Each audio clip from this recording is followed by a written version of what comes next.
Bonsoir à tous, heureuse de vous retrouver pour cette nouvelle édition d'Église du Monde qui vous conduit cette semaine en Asie du Sud-Est, précisément au Cambodge, ce pays de 15 millions d'habitants et frontalier avec la Thaïlande, le Laos et le Vietnam, majoritairement bouddhiste.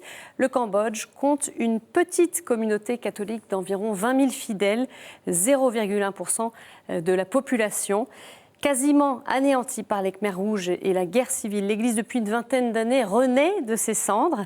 Alors, quels sont ses défis ? Comment devient-on catholique dans cette culture bouddhiste ? Eh bien, à l'occasion de son passage en France, j'ai la joie d'accueillir le Père Bruno Cosme. Père, bonsoir. Bonsoir. Merci d'être avec nous. Très heureux. Vous êtes prêtre des missions étrangères de Paris. Vous êtes missionnaire au Cambodge depuis 21 ans. Vous avez notamment été supérieur du séminaire de Phnom Penh. Et puis, entre 2010 et 2015, vous avez été le curé d'une paroisse de la capitale. Alors, on entendra votre témoignage sur ce que vivent les catholiques aujourd'hui, en particulier à Phnom Penh, ville d'1,5 million d'habitants, communauté catholique d'environ 5 000 fidèles. Mais avant cela, on va peut-être poser une question un peu sur le cadre politique et social actuel du Cambodge. Il y a 2 ans, dans une précédente édition, on avait évoqué ces manifestations survenues dans le pays après les élections législatives du mois de juillet 2013. On voyait une certaine transition dans le pays. Le pays était en train de la vivre. Il faut préciser que ce pays connaît une croissance économique très importante, 7% en 2015, mais un tiers de la population vit sous le seuil de pauvreté. C'est un régime communiste qui est en place. Dites-nous un petit peu où en est le Cambodge aujourd'hui, 2 ans plus tard. De fait, il y a eu une période de transition. Vous disiez là dans votre présentation un pays de régime communiste. Je ne sais pas si on pourrait dire ça. C'est un régime, on va dire, démocratique, peut-être avec certaines caractéristiques un petit peu dures, un petit peu spéciales, mais je ne sais pas si on pourrait dire un régime communiste. Je pense que le pays ne se présente pas, n'est pas un régime communiste. De fait, il y a des tensions, il y a eu des tensions. Il y a le parti actuellement au pouvoir, c'est-à-dire le parti du peuple cambodgien, avec le Premier ministre en place. Il y a le parti d'opposition de Sam Rainsy et de Sem Sokha. La figure de l'opposition. Voilà, donc qui a pas mal de succès. Donc les tensions se partagent un petit peu entre ces 2 partis. Les tensions, je dirais, montent et descendent, ça dépend des périodes. Là, on prépare sans doute les élections législatives de 2018, donc ça va sans doute encore créer quelques problèmes. Les tensions, il y en a eu, c'est vrai, il y a eu aussi des violences. Et des morts. Quelquefois, il y a des violences aussi. On ne peut pas dire que ce sont vraiment des grands événements sociaux, on va dire, il n'y a pas beaucoup, si je peux dire en nombre, ce ne sont pas vraiment des soulèvements sociaux, mais de fait, 2013 avait été une période avec un changement assez important parce que ça donnait sans doute la parole à une population qui n'avait peut-être pas l'habitude, et là qui prend sans doute conscience d'une possibilité de parler et peut-être d'une possibilité de changement. Alors actuellement, on n'en est pas encore à ce changement, mais je pense que la population est de plus en plus au fait de ce qui se passe ailleurs aussi, dans le monde. Avec les réseaux sociaux notamment. Les réseaux sociaux, en Asie, en Birmanie, etc. Et voilà, et donc les élections 2018 se préparent. D'accord. La figure d'opposition, Sam Rainsy, que vous évoquiez, qui est d'ailleurs reparti depuis, qui a quitté le Cambodge, qui serait actuellement en France. Oui. Donc, est-ce qu'on peut dire aussi que, d'une certaine manière, ce mouvement, cette population qui avait essayé de bouger, ce mouvement est un peu retombé aujourd'hui ? Je ne sais pas si on peut dire que le mouvement est retombé, parce que de fait, on n'est pas dans l'ambiance des élections. L'ambiance des élections qui avait quand même provoqué pas mal de mouvements dans la société. Alors il y a sans doute des aspirations du peuple cambodgien, il y a toujours des manifestations, il y a toujours aussi un désir de la population. On parle souvent des hausses de salaire, d'une certaine tranche de la population, en particulier qui travaille dans les usines. Ça fait quand même 700 000 personnes et qui aspirent quand même à une vie bien meilleure. Alors là, c'est toujours sur le tapis, quoi. Alors, on se pose la question aussi de ces chrétiens, donc petite communauté catholique en tout cas, puisqu'il y a des chrétiens aussi, il y a des évangéliques dans des proportions plus importantes, environ 400 000 protestants. Comment ces chrétiens, et peut-être les catholiques en particulier, peuvent contribuer à changer aussi le pays ? Les chrétiens peuvent contribuer à changer D'abord, je vais faire une petite présentation de cette église. Les chrétiens, c'est une église, on va dire, une église catholique pauvre. Donc ça représente une certaine tranche de la société. 20 000 catholiques, c'est tout petit. C'est extrêmement petit, extrêmement faible. Vous disiez même 1,01%, 0,01%, encore plus faible. Une église très minoritaire. Donc dans cette église très minoritaire, une présence des chrétiens qui est quand même assez faible dans la société, et même dans les postes importants, dans les prises de position. Donc il y a quand même pas mal d'étudiants, mais des étudiants catholiques, il y en a un certain nombre, mais il n'y en a pas non plus un grand nombre. De fait, en quelques années, l'Église a changé. L'Église est passée d'une situation vraiment inconnue, on peut dire, avec sans doute des personnes qui ont de plus en plus de responsabilités, de plus en plus de fonctions, même s'il n'y en a pas beaucoup. Qu'est-ce que je pourrais dire, ingénieurs, médecins, avocats, psychologues, des personnes qui petit à petit essaient de prendre leur part active dans la société. Et ça, je pense que c'est important. Mais ça demande du temps parce que c'est extrêmement minoritaire. On en vient au visage de l'Église du Cambodge. Alors vous êtes arrivé, je le disais, il y a 21 ans, c'était en 1995. Comment est-ce que vous avez vu cette Église évoluer au fil des années ? L'Église a évolué par le nombre, pas spécialement par le nombre de chrétiens, parce que de fait, quand la guerre s'est achevée et que le pays a pu reprendre, on va dire, ses activités un petit peu normales, avec liberté quand même, parce qu'il y a toute liberté de culte, il y a quand même une liberté dans la société. Donc dans les années 90, l'Église, qui était passée de 65 000 fidèles à 5 000, donc a dû se reconstruire petit à petit, retrouver ses places, avec sans doute une infrastructure totalement détruite. Je parle des églises, par exemple, des bâtiments églises. Et puis, pour les chrétiens, de pouvoir être conscients qu'ils ont la liberté, maintenant, de témoigner de leur foi, de le faire savoir, de recevoir le baptême, de pouvoir témoigner dans une société qui n'est pas du tout chrétienne. Je me souviens par exemple du témoignage de l'ancien vicaire apostolique de Phnom Penh, Monseigneur Amous, qui disait qu'entre 55 et 75, il avait fait 3 baptêmes en 20 ans. Maintenant, on en est par centaines de baptêmes par an. Donc de fait, les chrétiens voient cette vitalité de l'Église et ça donne du courage, ça se voit, ça se montre aussi. Donc je pense que c'est un beau signe aussi pour les chrétiens. Qu'est-ce qui fait que dans ce pays à culture bouddhiste, donc qui est très très différente de la culture chrétienne, qu'est-ce qui fait qu'un Cambodgien va faire cette démarche de devenir chrétien ? Je pense que les jeunes, aussi bien que les moins jeunes, parce qu'il n'y a pas que des jeunes qui sont baptisés. Quand je parle des baptêmes, des catéchumènes par exemple, ce sont les adultes. Il y a très peu de baptêmes de petits-enfants. D'accord. On n'en est pas une génération encore de familles chrétiennes. Voilà. Alors il y a des baptêmes de petits-enfants, de certaines familles qui ont quand même des enfants et qui font baptiser leurs enfants parce qu'ils sont chrétiens, mais ce sont surtout des conversions. Donc des gens qui ont vu, je pense que c'est ça le plus important, des gens qui ont vu ce qui se passe et qui ont vu le témoignage des chrétiens. Le désir de devenir chrétien, c'est parce qu'ils ont vu.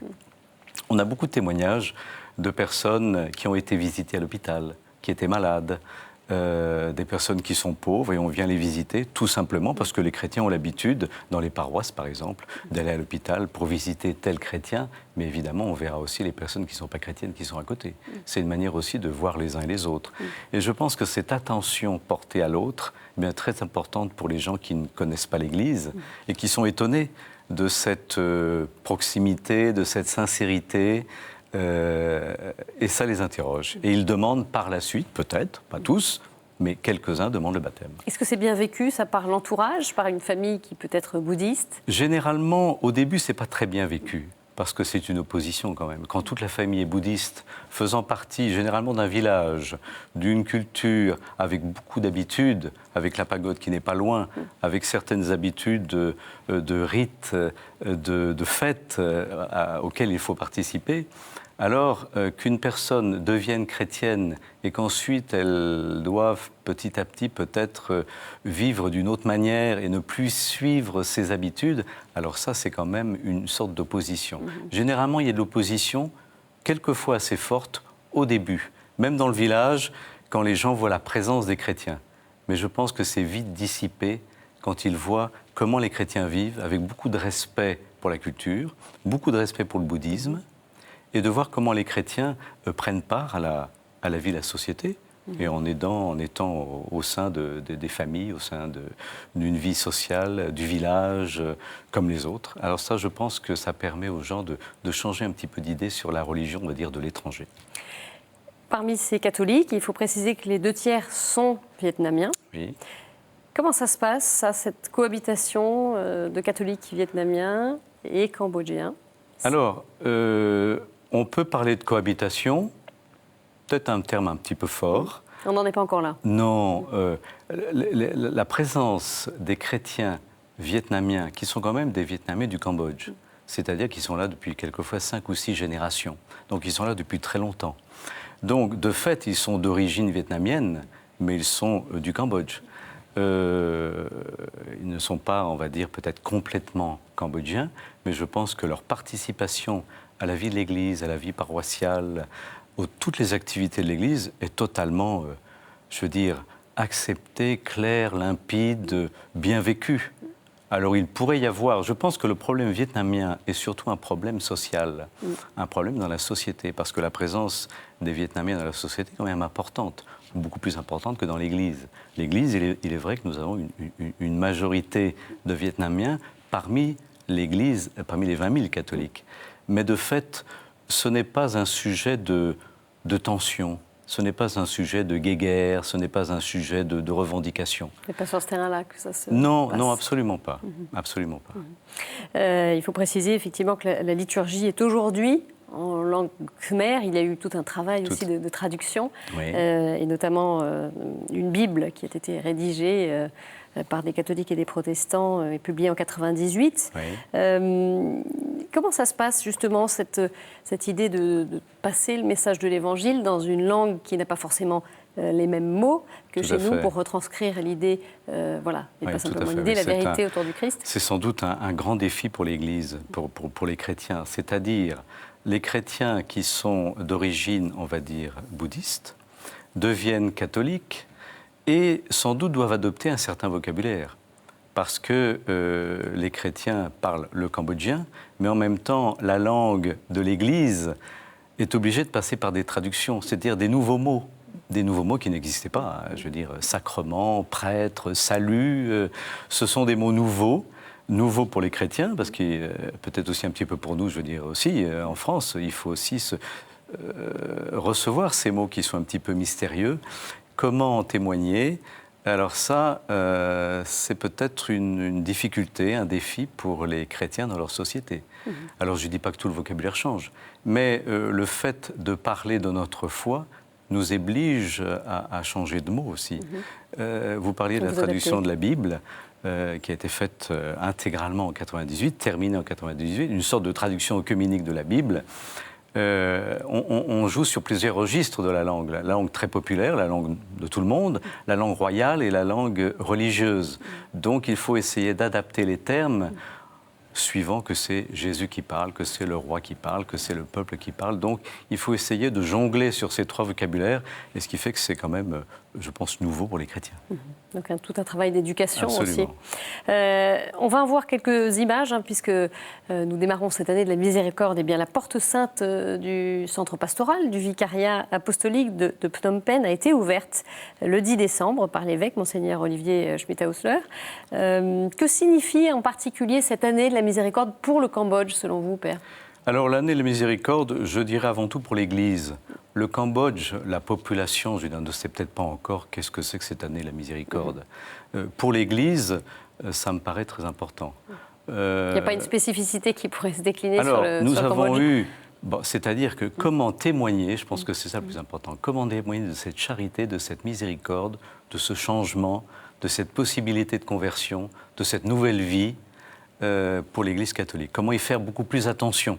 Alors ça passe à travers une porte, c'est-à-dire qu'il faut faire un passage. Il y a des constructions même de portes, parce que, comme je vous le disais, les églises ont été détruites, donc on n'a pas de porte.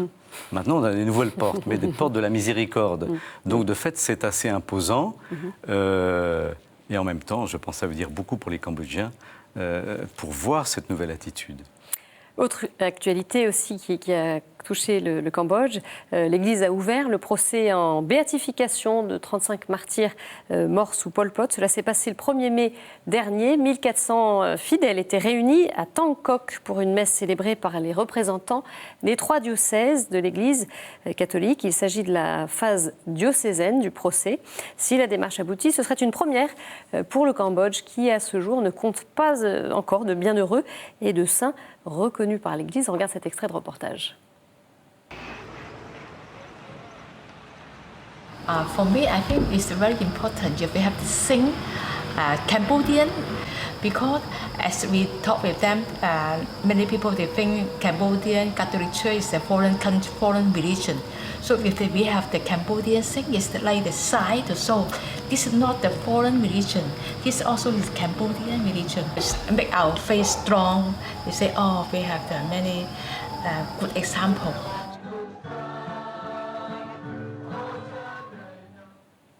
Voilà, j'en profite pour remercier Jean et Luc qui ont réalisé ce reportage. Ils sont partis pendant plusieurs mois en Asie sur les traces des saints et des martyrs. Leur projet Sur les ailes de l'aurore, un blog alimenté par leur reportage, a été soutenu par la Bourse de l'aventure chrétienne. Alors, Père, dites-nous un petit peu qui sont ces martyrs chrétiens. Les martyrs, ce sont ceux, on va dire, qui ont été victimes du régime Khmer Rouge et donc qui sont morts, on va dire, à partir de 75, 76, 77, qui sont morts pour leur foi et qui sont des témoins, qui sont des exemples pour l'Église. Vous le disiez, il n'y a pas encore de bienheureux, il n'y a pas de saints dans l'Église du Cambodge. Le pape Jean-Paul II avait voulu, en l'an 2000, que le 7 mai soit dédié aux martyrs des pays qui n'en ont pas encore. Et donc, tous les ans, nous célébrons le 7 mai, cette grande journée des martyrs, avec quelques figures, parce que les gens s'y connaissent. Ils les connaissent. Ceux qui sont morts. Ouais. Qu'est-ce qu'ils Prêtres, représentent religieuses, chrétiens. Alors, que nous puissions mettre à l'honneur des personnes qui sont mortes à cause de leur foi, dans une église qui a beaucoup souffert, qui ne compte plus, je disais, de bâtiments, mais qui a beaucoup souffert par la perte de ses membres. On est passé de 65 000 à 5 000 en quelques mois, en quelques années. Alors le fait que bientôt, espérons-le, mais vraiment je pense que c'est une question de petites années sans doute, qu'on puisse compter parmi tous ces gens cambodgiens et étrangers, prêtres, religieuses, laïcs, des gens qui sont reconnus dans l'Église universelle, ça veut dire beaucoup pour les gens. Ce lien avec l'Église universelle est quand même très important. Qu'est-ce que ça signifie pour eux? Il y a quand même le désir de quelque chose de très cambodgien, parce qu'il y a cette fierté, après cette Église qui a quand même été décimée, de retrouver une identité nationale, et on le trouve dans beaucoup de domaines même sociaux, de la culture, du tourisme, des temples d'Angkor, etc., de la langue, des danses qui sont très à la mode. De retrouver cette identité nationale et en même temps dans l'Église également, comment faire pour être à la fois une Église, vraiment une Église du Cambodge avec une langue, une identité, une belle culture, une manière de prier, on va dire d'inculturé, et en même temps comment être complètement connecté avec l'Église universelle. Donc comment faire le lien des deux. Donc je pense que ces martyrs qui sont à la fois sur le Cambodge et qui ne sont pas cambodgiens, parce qu'il y en a aussi quelques étrangers, vont pouvoir être une possibilité de faire le lien entre l'Église universelle et l'Église qui est au Cambodge. Et de Cambodge. Alors on va parler aussi d'une question que vous connaissez bien, Père, c'est celle des prêtres, de la formation du clergé. Je crois qu'il y a environ 70 prêtres actuellement à travers le pays. Voilà, 70, 75. Et 9 Cambodgiens, c'est bien ça? 9 Cambodgiens, absolument. Vous en avez formé certains. On va justement voir les images de l'ordination de l'un d'entre eux que vous connaissez bien. Il s'agit de Pierre Sok Nae, si je prononce correctement, je ne sais pas. Voilà, dites-nous un petit peu qui sont ces jeunes prêtres. C'est une première génération de jeunes Cambodgiens. Une première génération, 4 prêtres a été ordonnée en 2001. Et là, cette année, les quelques mois qui viennent de passer, en 2015, encore 4 nouveaux, avec un qui avait été ordonné en 95. Et donc, nous avons 9 prêtres actuellement du clergé local. Alors, 9 prêtres, c'est pas énormément, c'est pas énorme. Mais en même temps, c'est un magnifique signe pour les jeunes et pour l'Église. On est quand même une petite Église, comme vous disiez, de 20 000 catholiques. Et parmi ces 20 000 catholiques, comptez déjà 9 prêtres du clergé local et comptez 75 prêtres, 150 religieuses, 3 évêques, etc. Ne pas faire que des chiffres. Mais je veux dire, ça montre aussi comment les jeunes, comment les catholiques sont heureux, je pense, de témoigner de leur foi et puis de pouvoir donner de leur vie. On compte quand même pas mal de vocations, de jeunes qui se tournent vers cette possibilité, garçons ou filles, des jeunes filles qui prononcent leurs vœux, des garçons qui sont ordonnés prêtres. Dans cette petite église, je pense que c'est très beau, c'est prometteur. Mais voilà, je voudrais rajouter que les gens sont heureux, je pense, de témoigner de leur foi. Ça fait vraiment partie, c'est un bel avenir, une belle foi, beaucoup de joie dans cette église du Cambodge. Et justement, vous qui avez été en charge de la formation, c'est quoi les défis qui se posent pour former ces prêtres-là, pour en faire des hommes debout, solides ? Les défis qui étaient ceux du début, je vais dire en 2000, en 98, 2000, même on va dire à partir de 92, c'était quand même les défis de la formation scolaire, tout simplement. C'est-à-dire qu'après la guerre, c'était quand même une génération qui n'avait pas pu étudier, c'était impossible. Donc c'était l'après-guerre, la génération de l'après-guerre. Alors il y a eu quand même tout un tas de choses qui ont été faites au séminaire pour pouvoir, on va dire, combler ces manques de formation.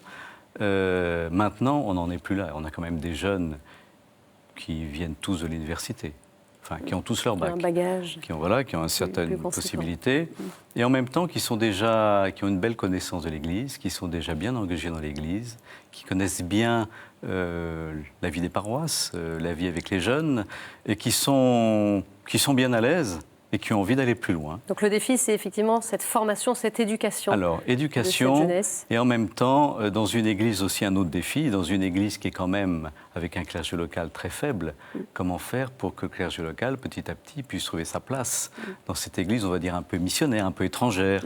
Alors, étrangère, ça peut avoir un terme péjoratif. Elle est perçue comme telle, toujours aujourd'hui ? Elle est perçue comme étrangère. Elle est soit française, elle est soit européenne, elle est vietnamienne, parce que c'est l'image que les gens retiennent depuis des années, depuis bien avant la guerre. L'Église est quand même présente au Cambodge depuis 460 ans. Maintenant, 460 ans, ce n'est pas dans la tête des gens. L'Église, quand même, a recommencé en 90. Il y a 25 ans que l'Église, 25 ans, 26 ans. Donc, qu'elle redémarre, qu'elle reprend. Mais de fait, l'Église, la foi chrétienne, est toujours un peu considérée comme étrangère. Mais je pense que c'est aussi bien positif qu'elle soit considérée comme étrangère. Vous dites que c'est une bonne chose ? Je pense que c'est positif. C'est positif ? Parce que, pourquoi ? vous voyez, ça peut surprendre. Ça peut surprendre, oui. Mais je prends souvent cet exemple avec les jeunes ou les catéchumènes, parce que les catéchumènes ont un peu cette peur d'être assimilés à des traîtres à la nation. J'ai entendu plusieurs fois l'expression. Quand ils sont à l'école, à l'université, on les traitera souvent de traîtres à la nation. Ah oui, c'est violent quand même. Parce qu'ils ont peut-être abandonné quelque chose. Mais faire comprendre déjà, premièrement, que l'Église catholique, elle est présente au Cambodge depuis 460 ans, c'est assez nouveau pour eux, parce qu'ils ne savaient peut-être pas toute l'histoire du Cambodge. Et en même temps, de se dire que de toute manière, l'Église est toujours étrangère. On part de Jérusalem, on va dans tous les pays du monde, et puis on arrive, on est encore en 2016, qu'on n'a même que 20 000 catholiques pour tout le Cambodge. Et cette annonce de l'Évangile qui continue à gagner les villages, qui continue à se répandre, parce que la foi, elle vient toujours d'ailleurs. La foi vient systématiquement d'ailleurs.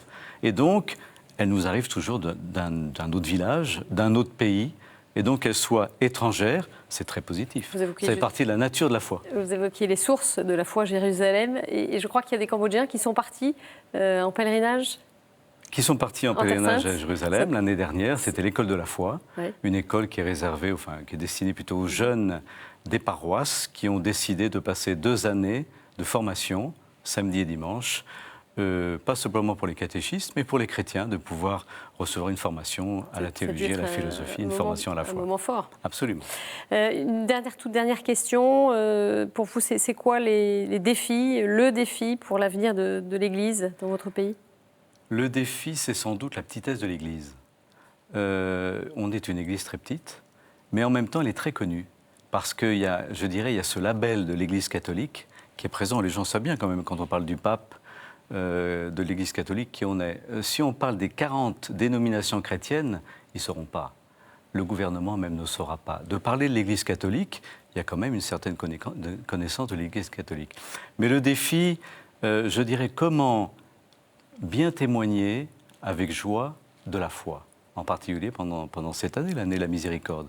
Comment témoigner dans cette population à 95% bouddhiste, comment témoigner dans cette minorité que quelques chrétiens veulent témoigner de leur foi, veulent être joyeux, veulent peut-être apporter un certain changement à la société, et je pense qu'ils le peuvent, en acquérant petit à petit des compétences et puis une assurance dans leur foi. Et puis un tout dernier mot, Père, on n'en a pas parlé, mais vous portez également un projet de vie monastique. Voilà, c'est un projet, je ne vais pas dire que c'est un projet nouveau, parce qu'entre 55 et 75, il y a eu une implantation des moines bénédictins de la Pierre-qui-Vire, qui a été détruit. Les moines ont été tués ou expulsés.